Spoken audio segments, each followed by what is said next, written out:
태로 이끌 수 있다는 것이다. 공동유산의 전수를 역사교육의 목적으로 삼는 것은 사회적 또는 정치적으로 실용적 목적을 위해 과거를 이용하는 것이라고 보기 때문이다. 그러나 민족적 정체성이라는 것은 역사성을 지니고 있어 시대에 따라 의미가 달라지므로 개념을 명확하게 규정할 수 없지만 계속적인 연구 작업을 통해 확인할 수 있으며 잠정적으로는 어느 정도 합의에도 이를 수 있다. 폐쇄적이고 편협한 민족주의가 역사적으로 많은 폐해를 끼친 것은 사실이지만 오늘날의 세계화와 신자유주의 시대에 국가와 민족이 자존하기 위해서는 오히려 민족주의를 바탕으로 한 역사교육을 강화해야 한다는 견해도 있다. 실용적 과거관에 입각하여 역사교육을 정권 차원에서 이용하는 것은 경계해야 하지만 유형무형의 문화유산이 지니는 가치를 올바로 인식하고 그것을 세계사적 보편성과 관련시키는 역사교육은 현실적으로 필요하다. 자, 그래서 요거 내용 파악을 해주시고요. 그 다음에 이제 교황으로서의 역사. 그러니까 이제 그 인격과 교황의 육성 해갖고 녹색책에 그렇게 나왔는데, 자, 장점은 뭐냐면 교황인으로서 자질 육성 및 다단학문의 배경 지식이 필요하고요. 사고 및 판단 방법, 맥락 속의 자신의 삶의 현재의 문제를 지식이 아니라 직시도 좀 본쳐주세요. 직시.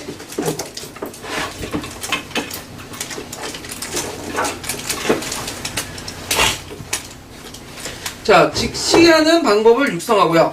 자, 역사적 사실을 알아가는 과정에 호기심과 탐구정신을 자극하고 추리 능력과 자기 표현 등 대화 기술을 향상시키고요. 단정적 의견을 사고하지 않고 회의와 비판 능력을 발휘. 왜냐면 간접 경험이 많기 때문에 경험이 많을수록 이게 뭐냐면 돌직구의 안정지죠. 그래서 여러 가지 생각을 하잖아요. 자, 근데 뭐 이거보다는 항상 그렇지만 문제점이 시험에 나오죠. 자, 뒤에 넘어가면 자, 문제점 보면 첫 번째, 자, 역사적 사실을 많이 기억할수록 역사를 잘한다는 생각하는 가능성이 많다. 그래서 중요하지 않는 역사적 사실까지 알려고 한다. 일종의 뭐예요? 암기 중심의 역사 교육이 되죠. 예. 그래서 역사적 사실을 많이 한다고 해서 역사를 잘하는 건 아니에요. 물론 조건은 낼 수 있어. 전제는 낼 수 있지만 그것만 있으면 안 되겠죠. 왜냐면 미국에 보면 예전 네이밍이라고 해서 자폐증 사람이 있거든요. 영화 소재도 나왔는데 그 사람의 특징이 뭐냐면 무조건 외워. 그래서 전화번호를 다 외우고 백과사전을 다 외워. 그래서 이 사람은 6.25 전쟁 얘기하면 백과사전에 있는 내용을 다 외워가지고 다 얘기해요.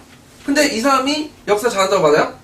안 하죠? 네. 이 사람은 그냥 인식한 거야. 그냥 인식하고 얘기하는 거야. 암기한 것 뿐이죠. 그리고 컴퓨터 보면 역사 많이 알잖아. 컴퓨터는 그냥 다 받아들여. 근데 컴퓨터가 역사를 잘해요? 그런 건 아니죠. 그러니까 아는 것도 중요하지만 데이터도 있어야지만 그 데이터를 분석하고 비판하고 처리할 때만 우리가 역사를 잘한다 이렇게 생각해요. 근데 이게 좀 우리나라는 왜곡된 게 뭐냐면 역사의 본질이 원래 그건데 분석과 비판인데 뭐 어떤 식으로 배웠어? 지금 뭐 우리나라 학교 교육이라든지 공무원 교육이라든지 한국사 능력이나 심지어 임용시험조차도 뭐야? 암기야. 그러니까 이제 보통 사람 전문가도 그렇게 하는가 보통 사람들 그런 식으로 역사 교육을 접하다 보니까 역사 교육이 뭐가 되는 거야? 암기가 돼. 그래서 학교 선생님들 역사 암기 잘하면 되죠. 그런 식으로 얘기해. 타국가 선생님들.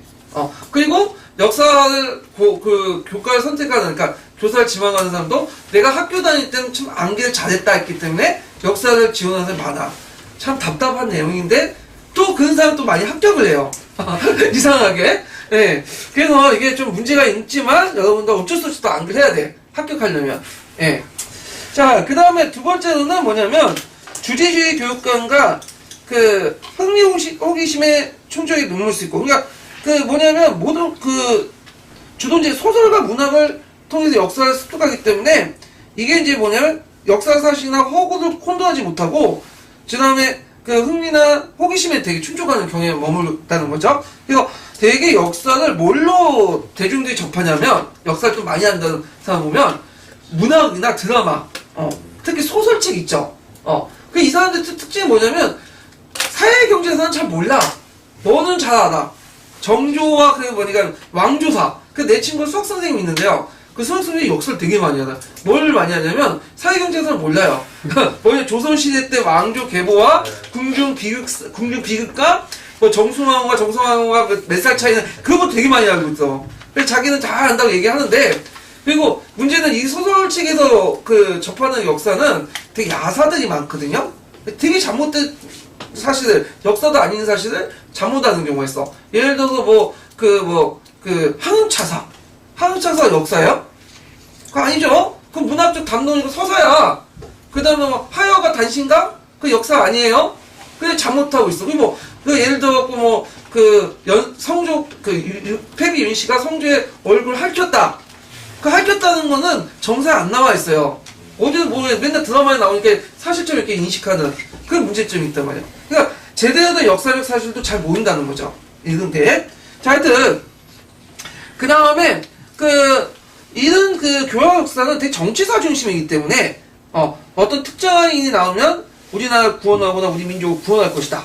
그리고 어떤 우연에 의해서 역사가 좌우된다는 그런 사고방식에 빠질 수 있고, 그 다음에 마지막으로는 뭐냐면 실용적 가치관이 대두되면서 교양의 역사를 강조를 엘리트 중심의 사고방식이다. 그러니까 왜냐면 보통 사람들은 역사를 잘 접하지 않잖아. 먹고 살기 힘드니까. 그러니까 엘리트들이 자신의 허위 의식을 강조하기 위해서 그런 것들을 좀 아니까 이런 것들이 뭘 필요 있냐, 그런 것들이죠. 그래서 이제 어떤 지식 가시용으로 이렇게 배운다. 그리고 여유 있고 한가한 사람들은 배우는 학문이다. 이렇게 이제 하죠. 근데 이거에 대한 반론도 녹색책이 있어요. 여기는 안 적혀있지만 최근에 일반인들은 역사에 관심을 가지고 있고 보통 사람이 역사의 주인공이 등장하고요. 그리고 세계사 학습을 통해 다양화되고 상호 유전적인 세계에서 필요한 공동체 의식이나 상호 존중 및 시민의식을 육성을 강조하고 등등등 하면서 종전의 엘리트의 어떤 사고방식이고 그것들 비판하고 또 나름대로 실용적 가치도 있다. 그래서 상호 유전적 세계화식에서 역사는 꼭 필요하다. 그건 좀 실용적이 아니야. 그런 얘기도 있다. 그래서 이거는 녹색책 내용에 있어요. 그래서 한번 녹색책 내용을 읽고 넘어갈게요. 자, 21페이지 펴보세요. 21페이지.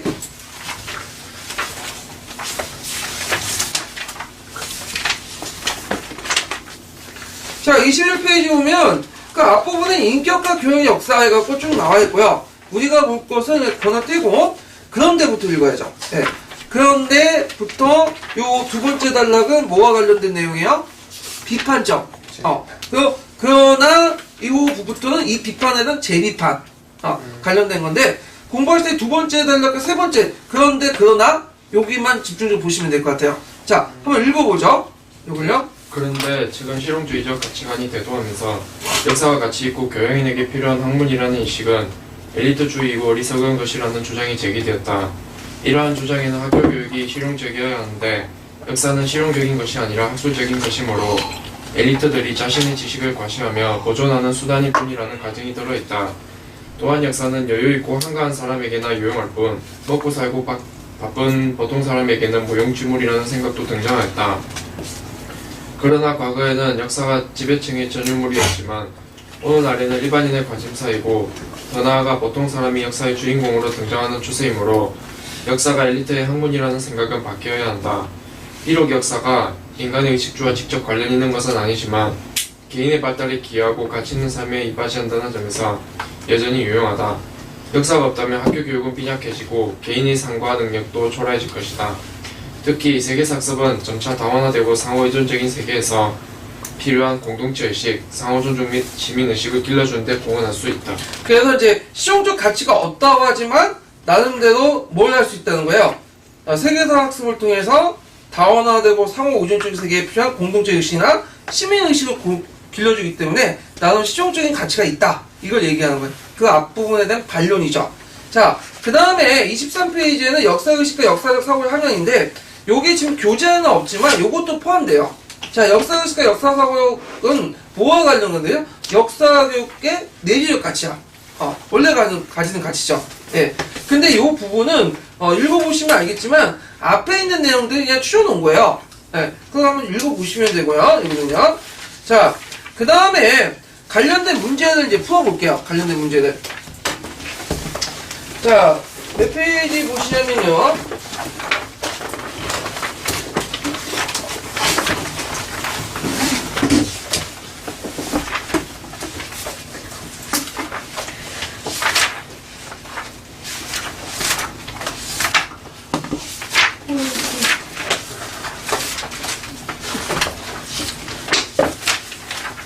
자, 그 289페이지는 예전에 한번 풀어봤어요. 1번하고 2번.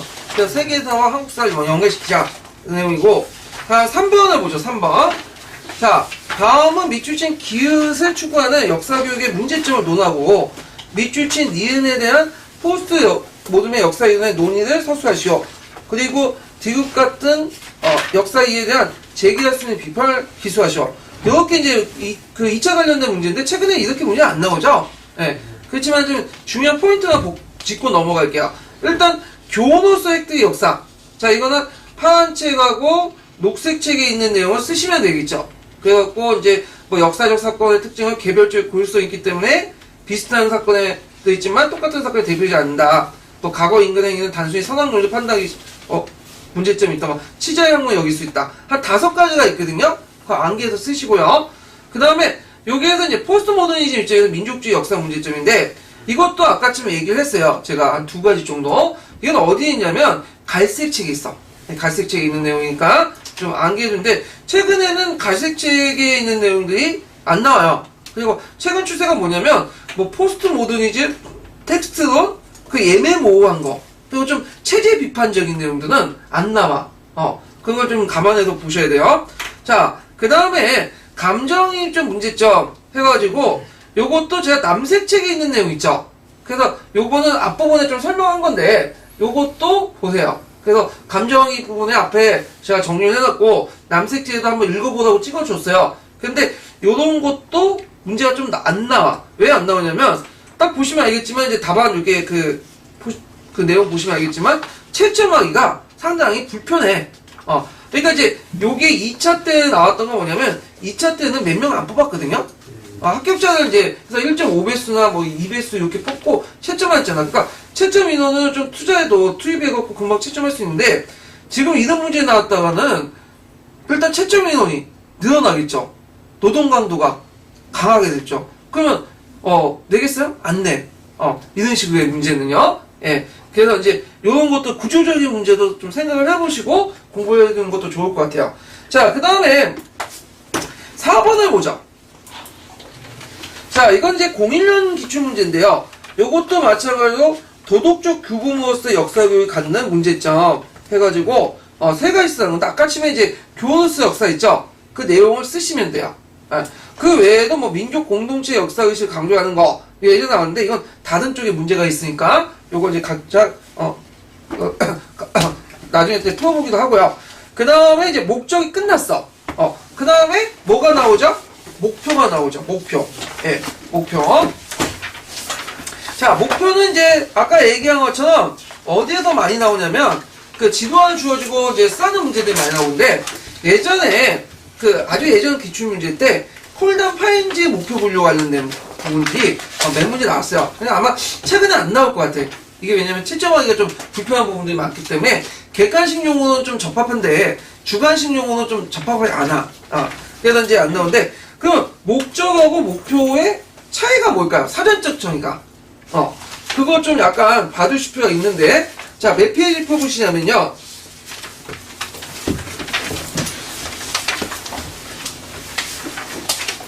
자, 녹색 책 26페이지 펴보세요. 자, 그 녹색 책 보면 이제 목적하고 목표의 그 차이점이 나오죠? 자, 그래서 역사교육의 목적은 역사를 학습할 가치가 있다고 타당하게 받아들일 수 있도록 진수함으로 이념적 포괄적이다. 이게 키워드는 이념적 포괄적이죠. 그래서 민주주의 시민의 양성, 홍익인간, 상당히 포괄적이죠. 자, 근데 이제 목표는 그 목적 달성을 피해서 좀 더 구체적 명확한 대응을 하는 거야. 그래서 이제 그 역사교육의 목표는 그 목적을 달성하는 데 필요한 하위 요소를 구체적 명시적으로 제시한 거다. 그래서 그 밑에 보면 목표도 위기화가 있어. 나중에 얘기했지만 학교 목표도 있고 교과 목표도 있고 학년 목표도 있고 단어 목표도 있고 수업 목표, 학습 목표가 있어. 그 중에 시험 문제에 많이 나오는 것은 뭐다? 수업 목표. 그래서 지도안 지워주고 수업 목표를 써. 그런 내용도 이제 나온다는 거죠. 그래서 그 역사교육의 목표의 필요성과 분류 부분은 뭐와 관련된 내용이냐면 역사교육에서 과연 목표가 필요했느냐 없느냐 논쟁갈 때 부분 그리고 목표를 설정할 때 어떻게 분류할 것인가 그런 것들인데 절대 안 나. 이런 거 공부 안 돼. 그래서 공부들 그 시험에서 맨날 떨어지신 분들이 뭐냐면 맨날 쓸데없는 걸 봐. 이런데. 그러니까 이런데 하고 이해가 안 되면 계속 이것 때문에 고민을 해요. 그냥 떨어지는 거야. 이런 데서 시험 문제 안 나오고 나와도 다 틀려. 어차피 공부 안 하는데요. 그러니까 이런 데 그냥 넘어가시면 돼요. 예. 그래서 이렇게 좀 보시면 되고요. 자, 다시 이제 앞으로 돌아와서 역사교육 목표에서 이제 아까 콜단 파인즈의 목표 분류가 나온다고 했죠? 콜단 파인즈의 목표 분류는 뭐를 바탕으로 하냐면 여러분 교육학 시간에 많이 들었던 블룸이라는 사람 있죠? 블룸. 그래서 블룸은 행동주의 심리학의 한 사람이죠? 행동주의. 그래서 블룸은 행동 영역을 크게 뭐로 나눴어요? 인지적 영역, 그 다음 정의적 영역, 심리적 영역 나오고, 직접, 인지적 영역에는 지식 이해 번역, 그러니까 지식 이해 번역, 삽입 등등등 나누고, 정의적 감수 반응, 가치화, 조직화, 인격화, 이런 등등 나눴죠? 근데 이거는 교육학에서는 배우시고, 역교육에는 필요 없어. 우리가 이제 알 것은, 블룸의 목표 분류, 행동주의 심리학을 바탕으로 해서, 콜단 파인즈가 역사교육에서 이런 것들을 만들었다고 알면 돼요. 역사교육에서는. 그래서 이제 역사교육에서 콜단 파인즈의 목표 분류가 이제 예전에 한 4문제 나왔어요. 객관식 시험 때. 그래서 이제 보는데 주로 이제 어디에 초점을 맞춰서 봐야 되냐.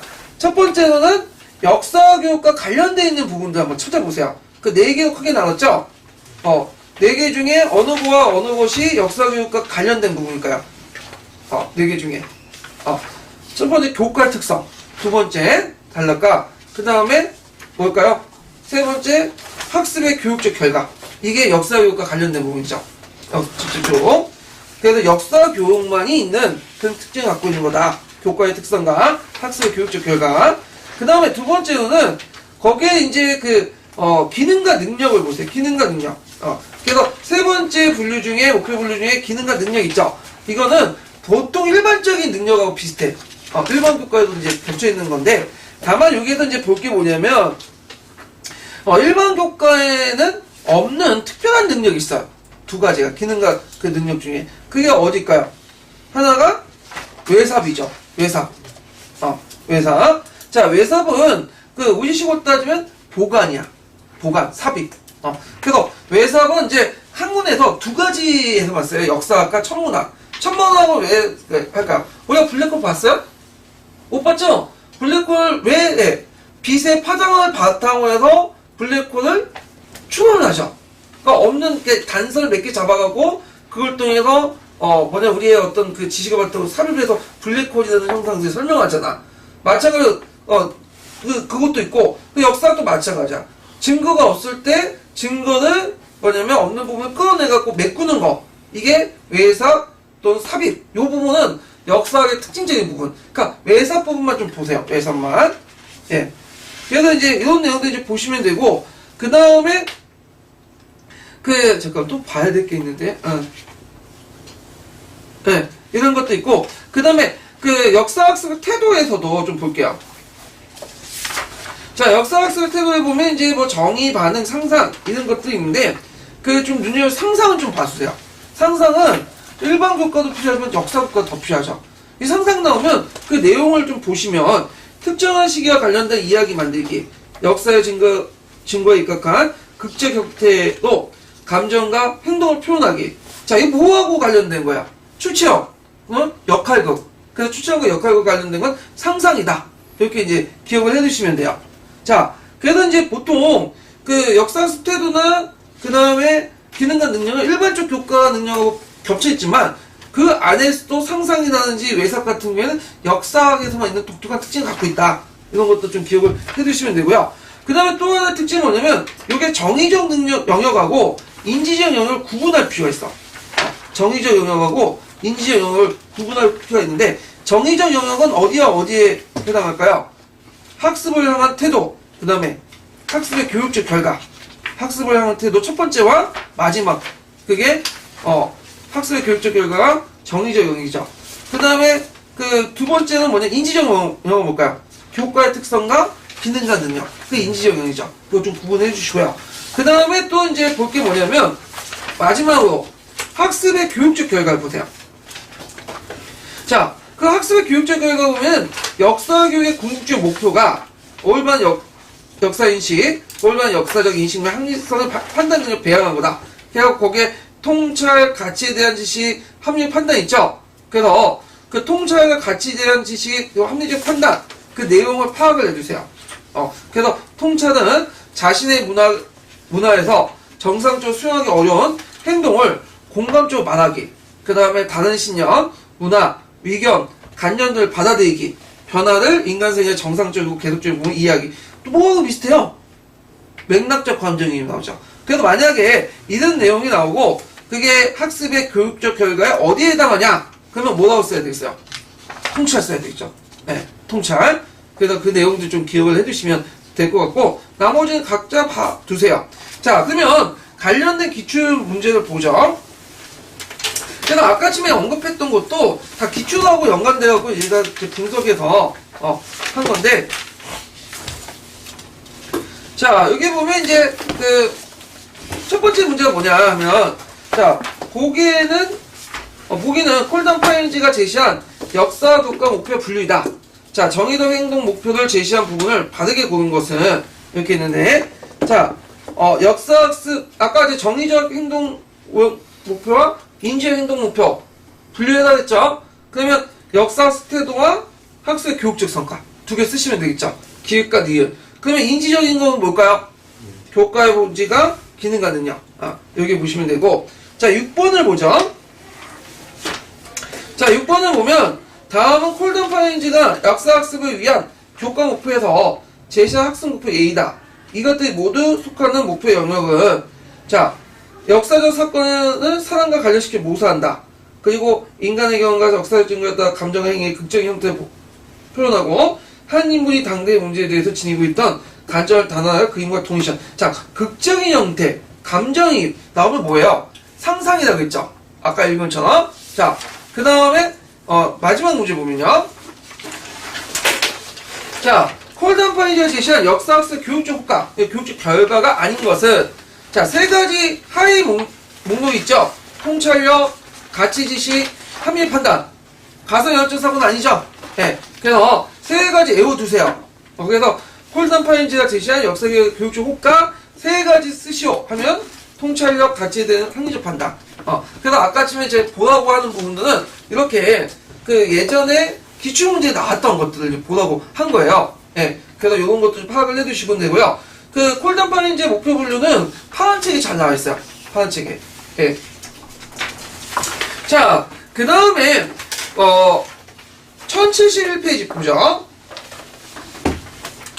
자, 김만종과 송사의 목표 분류인데, 요거는 이제 우리가 보는 기본서하고 좀 벗어난 내용이야. 동양책에 있는 내용인데, 왜 내가 이걸 보냐면, 이게 11년 기출문제 한번 나왔어요. 그 프로와 관련돼갖고. 그래서 좀 보는 건데, 자, 김만종과 송사의 목표 분류도, 이제, 기본적으로는 뭘 바탕으로 한 거냐면, 콜던 파인스의 목표 분류를, 참조해서 만든 거야. 그렇지만 약간 이제 비판적인 내용도 이제 고려돼갖고 이제 한 건데, 자, 거기 보면 연구 절차 이런 것도 있는데 그냥 보고 넘어가세요. 이런 식으로 연구 절차를 만들었고, 다만 이제 여기 볼 게 이제 그 역사교의 내용 구성 요소해갖고 뭐냐면 지식 이해, 지적 기능, 가치 태도인데, 자, 요것들 분류하고 콜던 파인즈 목표 분류 거의 비슷하죠. 그래서 이제 이런 것도 있고, 여기에는 이제 좀 눈여볼 게 뭐냐면 지적 기능 중에 두 개로 나눴죠. 하나는 일반적 탐구 기능하고 또 하나는 역사적 기능이 두 개로 나눴다. 그래서 이제 그런 내용들 파악을 해두시고요. 그 다음에 뒤에 넘어가갖고, 그 다음에 역사교과의 이제 구조적 조직 개념 해갖고, 역사교과 특별한 이제 내용들을 적어놨어요. 시간 개념, 변화에 관한 개념, 그 다음에 역사의 본질과 구조, 사회가 개념. 이것도 그냥 눈으로 발라두시면 해요. 예. 그래서 이제 이 사람들이 이제 중고등학교 국사교과의 목표 분류 문제점을 제기했는데, 일단 중학교 국사교육의 지도성 단어 목표 문제점, 그 다음에 진술 문제점 등등 있는데, 그런 게 있구나 하고 넘어가시면 돼요. 그 목표 분류도 그런 게 있구나 하고 넘어가시면 돼요. 자, 문제점을 나올 수가 있을까 없을까요? 교육과정 문제점 써가는데 나올 수가 있었어요. 안 나오죠. 교육과정 장점 써면 모르겠는데 문제점 구조적으로 안 나와, 이런 것들은. 그러니까 이런 것들 외우고 앉아있으면 시간 낭비라는 거죠. 그렇지만 이제 제가 이제 이걸 실어놓은 이유가 뭐냐면, 요런 논문들이 한번 언급되어 있기 때문에 제가 얘기를 하는 건데, 그냥 참조만 하세요, 이 부분은. 아, 이런 게 있구나, 라고 참조하시면 돼요. 예. 자, 그 다음에 이제, 그, 콜덤파인 이제, 넘어가서 문제 한번 풀어볼게요.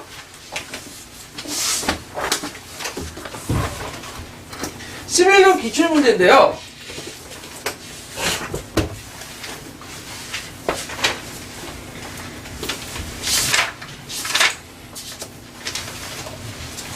자, 포는 콜덤 파인스 등을 참고해서 재구성한 역사 국가 구성 요소이다.